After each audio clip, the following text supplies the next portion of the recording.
Good evening, America.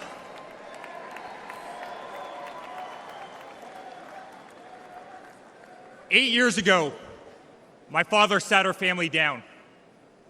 He spoke of a nation in decline, of dreams slipping away, of a future endangered by failed leadership and broken promises. It was in that moment I knew my father had made a decision that would forever change our lives.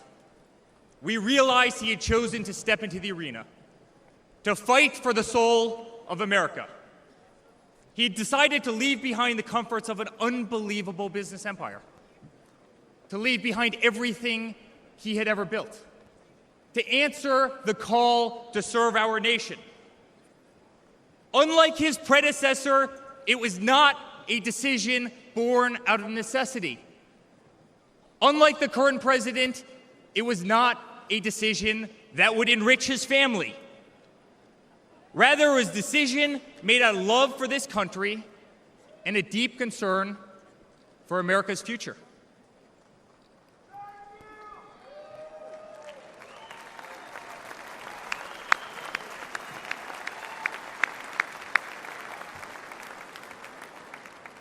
My father was clear it would not be easy, that there would be a huge price to pay, and that the attacks would be vicious. Looking back, that was an understatement. The made-up Russia hoax, the sham impeachments, the efforts to destroy an unbelievable company, a company that I run today, the efforts to cancel us, to silence him, to gag his free speech, and to drag him through every radical left courthouse in America, to take his life. Yet through it all, he's shown unwavering courage and determination, not just in public, but in every private conversation with me and our family.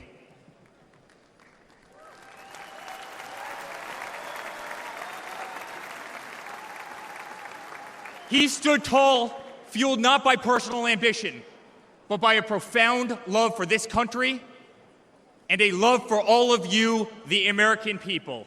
That man is my father. That man is the 45th president and soon to be 47th president of the United States. That man is Donald J. Trump.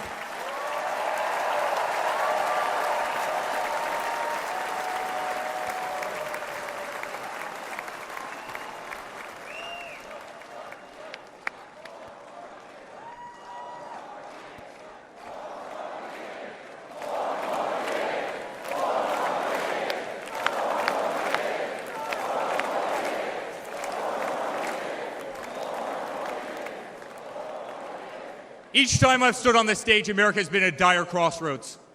In 2016, many people began to doubt the promise of America. Our economy was struggling, jobs were scarce, our standing on the world stage was weak at best. Veterans were forgotten, our military was in shambles, our educational system was broken, ranked 30th in the world.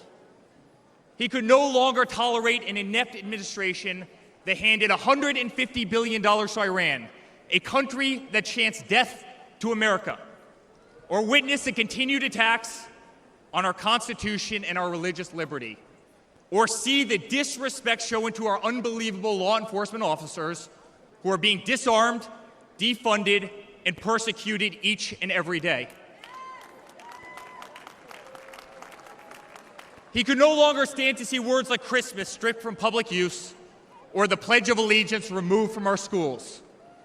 But my father saw potential where others saw despair.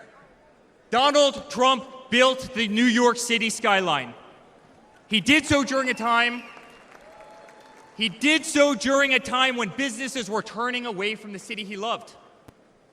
Crime was rampant. The streets were dirty. But he had the Midas touch, and he turned those streets and neighborhoods into gold. He faced every challenge with tremendous vision and grit. As he did during the 2016 election, he rolled up his sleeves. He remained unapologetic. He did not care to be politically correct.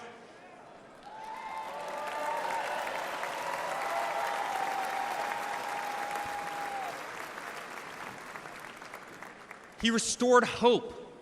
He restored a voice to millions of Americans who had been ignored. He restored the American dream. Under my father's leadership, the economy climbed to record heights.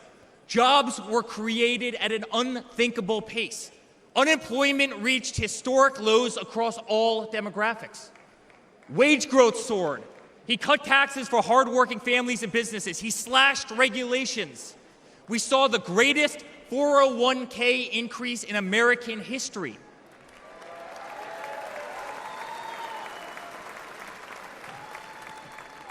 People bought their first homes in an environment that saw 2 to 3% interest rates. They started their families. My father made the United States energy independent with the lowest gas prices in decades.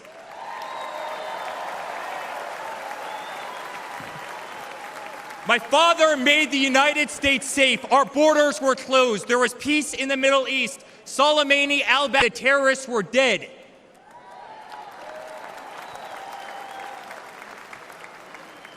My father made the United States respected again, with the courage to walk into countries like North Korea, with the courage to impose tariffs on China, and with the courage to tear up trade deals that cost Americans their jobs.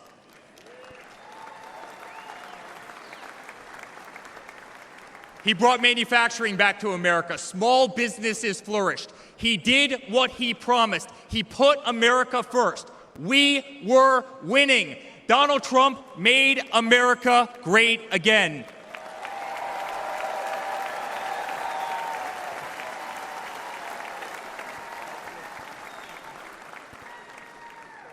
But he also created a movement that threatened the special interests and the political elites. A movement that cast a bright light on the institutions weaponized against the American people. You see it in our schools. God bless the moms who fought back.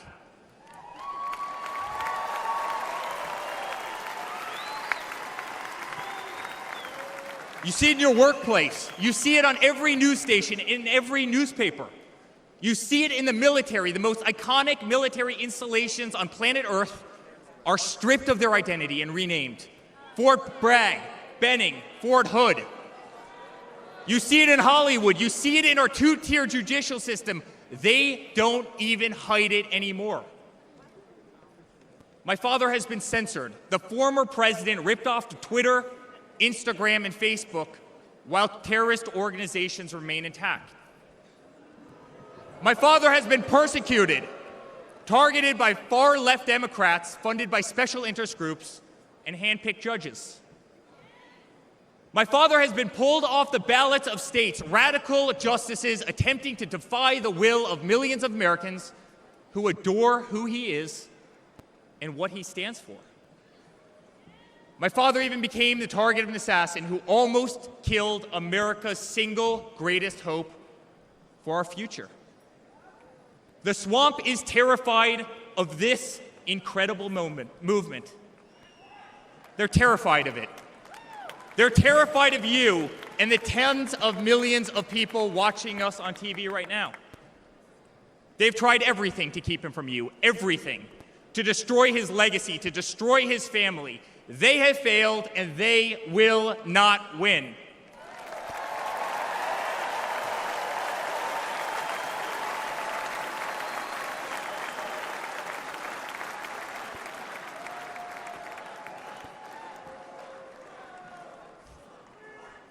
I love my Florida delegation right here.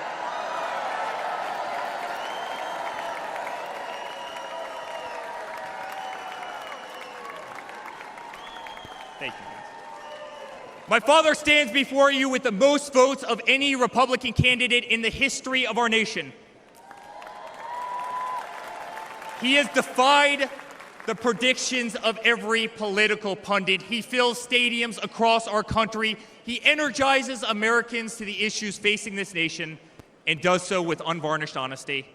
He is not a threat to democracy. He is a threat to those who despise our republic, many whom are bought and sold, bribed and coerced, people who have never signed the front of a check and who have been dependent on the government their entire adult lives.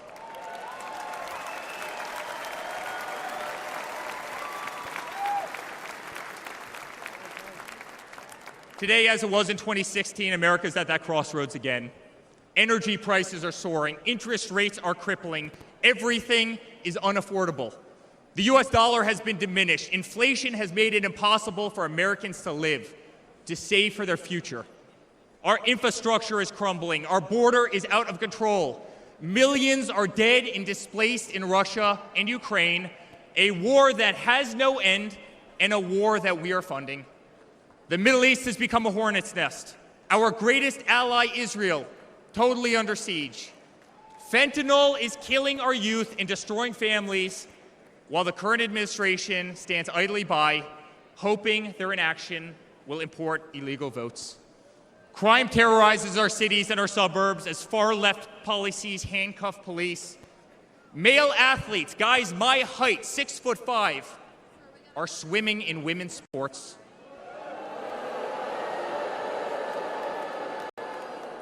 Destroying the dreams of young girls who have trained every minute of their lives.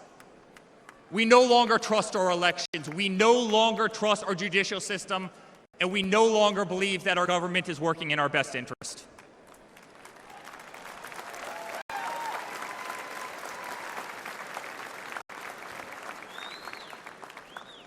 In spite of where we are today as a nation, I'd like to speak to every American. To the homeless sleeping under a bridge as illegal immigrants are housed in the most expensive hotels in New York. I'm sorry. We know it's wrong, and we will fix it.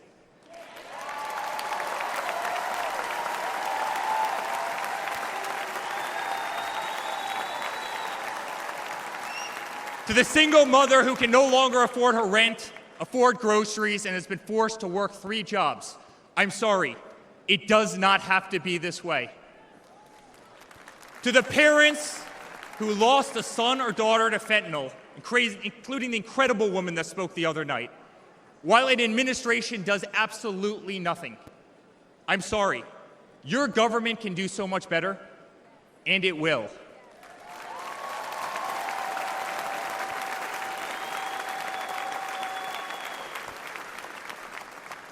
To the children who are being brainwashed instead of learning the fundamentals in school, I'm sorry. There are teachers who care, and my father will empower them.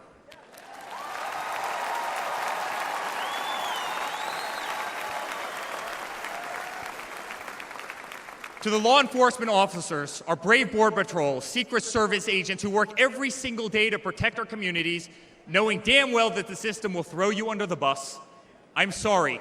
We will stand behind you.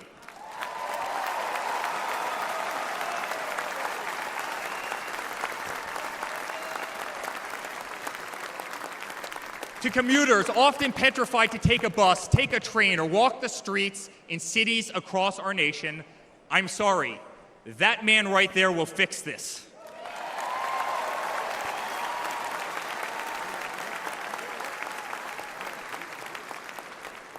To the construction workers, to the middle-class families, to the families with children with disabilities, families who can no longer afford medical benefits or to take a vacation, I'm sorry.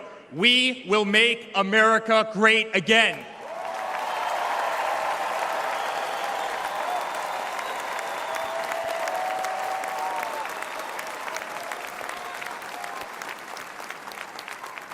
And to my father, who has been ruthlessly silenced, slandered, and attacked by a corrupt administration, I'm sorry.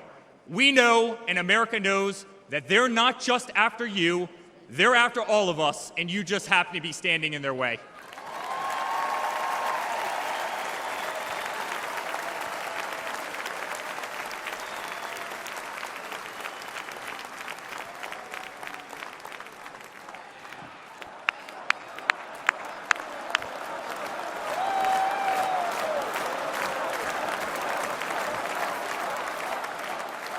To all Americans watching tonight, the greatest retribution will be our success. Success not just for ourselves, but for our grandchildren and our children. Under President Donald J. Trump, the swamp will be drained. America will be respected. Our cities will be safe. Our streets will be clean. And our border will once again be secure.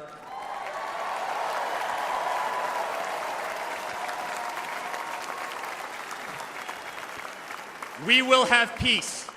We will have prosperity. Your hard-earned tax dollars will enrich a better America, not be squandered in corrupt foreign nations.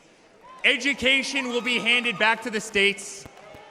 We will no longer be 30th in the world. We will be first.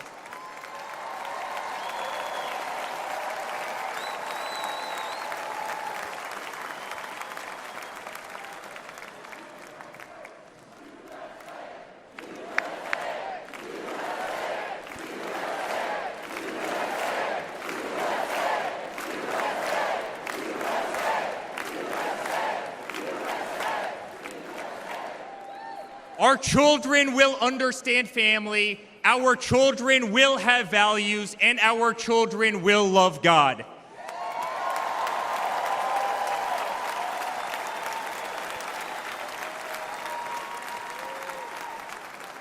Our country will prioritize free speech, respect freedom of religion, and honor our Constitution.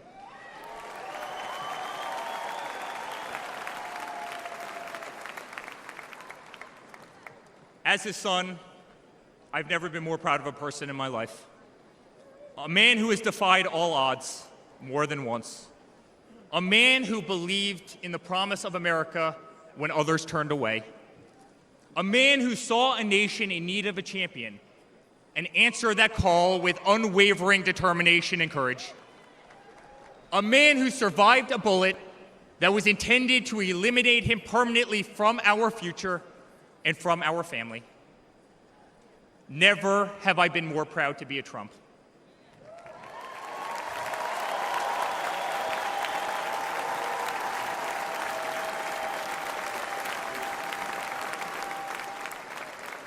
Never have I been more proud to stand by my father's side. I remain incredibly honored to be part of this journey, a journey with all of you, a journey to save the greatest country on earth, a journey with the most incredible people I have ever met. Dad, 5 days ago, Laura, Luke, Carolina, and I held our breath as we saw blood pour across your face. By the grace of God, divine intervention, and your guardian angels above, you survived.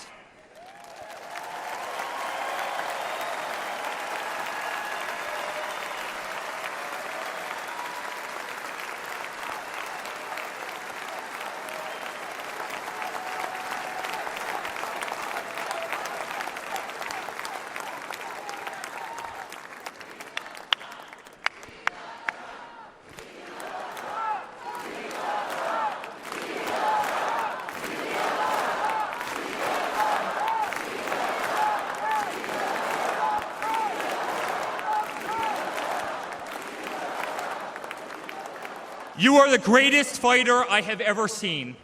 You are strong, you are full of life, and you are unapologetic. Your optimism is contagious. Your backbone is unbreakable. Your conviction to fight for what is right and against all that is wrong is truly next level.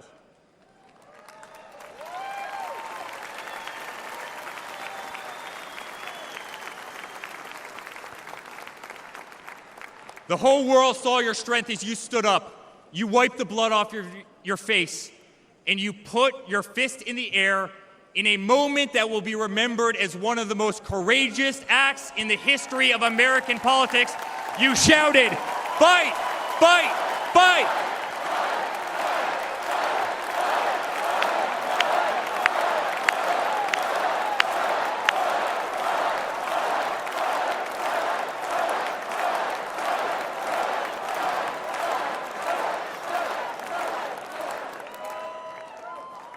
I'm honored to be your son. I'm honored to speak to our great nation tonight. You are a true leader. You epitomize strength. Our country loves you. Our country appreciates you. Our country misses you. And on November 5th, our country will re-elect you as the 47th President of the United States of America. Good night, Milwaukee. God bless you all.